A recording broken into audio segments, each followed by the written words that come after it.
Our next story also involves the US and China, but this time the battlefield is a third country, the Latin American nation of Panama. Many of you may have followed this. Donald Trump has been eyeing Panama for a while now. The US president is especially concerned about the Panama Canal. It's a critical waterway for international trade. It cuts through Panama, linking the Pacific and Atlantic Oceans. The canal was built by the United States back in 1914, but handed over to Panama in 1999. Now, Donald Trump says he wants it back. His reason? He thinks China is controlling the canal. Now, we had another big thing, speaking of China. China's involved with the Panama Canal. They won't be for long, and that's the way it has to be. We either want it back, or we're going to get something very strong, or we're going to take it back. And China will be dealt with. And we didn't give that to China, we gave it to Panama. We shouldn't have given it to Panama, but Panama, as you know, has violated the agreement, totally violated the agreement. So that's in the process right now, but they did have a very good meeting with the head of Panama. Trump says that China has gained control of the Panama Canal. This is not true, though. Panama is the only operator of the canal, but China does have a presence there. A Hong Kong-based company controls 2 ports in Panama on either side of the canal. Chinese state-owned firms are also involved in construction projects. They are building a bridge over the canal. And this is what bothers Trump, the presence of these Chinese firms. He says this breaks a crucial neutrality clause, a clause that Panama signed when it took over the canal. So Trump sent his foreign minister to Panama.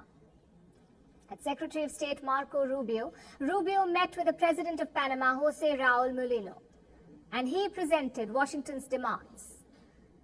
All this took place on Sunday. Rubio was in Panama till yesterday. He visited the canal to take stock of the situation. He also saw a deportation flight take off. The flight was carrying undocumented immigrants to Colombia. Remember, Panama is a key U.S. partner in the fight against illegal immigration, and Marco Rubio acknowledged this. His tone seemed to have softened after his meeting with President Mulino. And he found out why just after Rubio left Panama. President Mulino made a few announcements about Panama's ties with China. He is auditing the Hong Kong company in charge of the 2 ports on either side of the canal. Panama's government even put out this video showing auditors entering the port offices. If they find something, Panama will have a reason to scrap the port deal. But if China doesn't have any corrupt dealings, it has nothing to worry about. I wonder how that will go. That was Panama's first concession to Trump. The second was about transit fees. U.S. warships can now cross the canal for free. This is something that Trump really wanted. He kept complaining about high transit costs, so Panama has given in. This is the second concession. But it's the third concession that has raised eyebrows.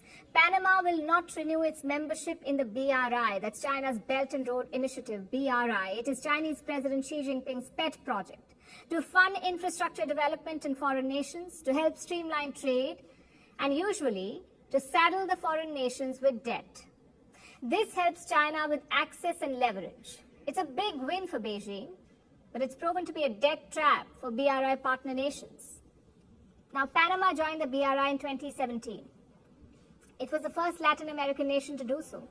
The following year, in 2018, Xi Jinping himself paid a visit. He signed multiple deals under the BRI. There was talk of a high-speed rail line from Panama City to the bordering nation of Costa Rica, a subway line in Panama City, a new container port, and a bridge across the Panama Canal. China had proposed to build all these things, but most of the projects have been stalled for years. Only the bridge construction is underway. Even that could be in doubt now, because President Mulino wants to pull out of the BRI. He says the membership will lapse in about a year or 2, and he won't renew it. Marco Rubio was thrilled with this announcement.